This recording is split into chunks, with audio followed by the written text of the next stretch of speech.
Good morning मित्रांनो, जय श्रीराम. तसं काही मी घेतलं फर्स्ट मी लांडे, त्यानंतर मी चिकन घ्यायला गेलो होतो. मग मी आलो होतो हर्षलकडे गेल्यानंतर मी घरी येतो, माझं मील कम्प्लीट केलं. तर माझे आज कॉम्पिटिशन आहे, म्हणजे लोकल कॉम्पिटिशन आहे. पण मी ते कॉम्पिटिशन माझे आता स्ट्रक्चर एवढं चांगलं नाही बॉडी बिल्डिंग सारखं, पण मग एक स्टेज डेअरिंग यावं म्हणून मी ती कॉम्पिटिशन खेळतोय.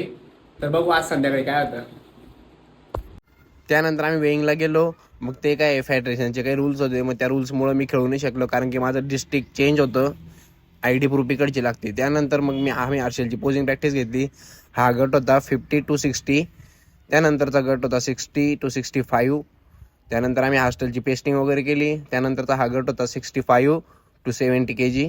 त्यानंतर बघा हर्षलचा गट रेडी होता 70 to 75चा. तर हा हर्षलचा गट होता 70 to 75चा गट होता. त्यानंतर 75ची आबोची कॅटेगरी. त्यानंतर ही मेन्स फिजिकची कॅटेगरी होती ओपन.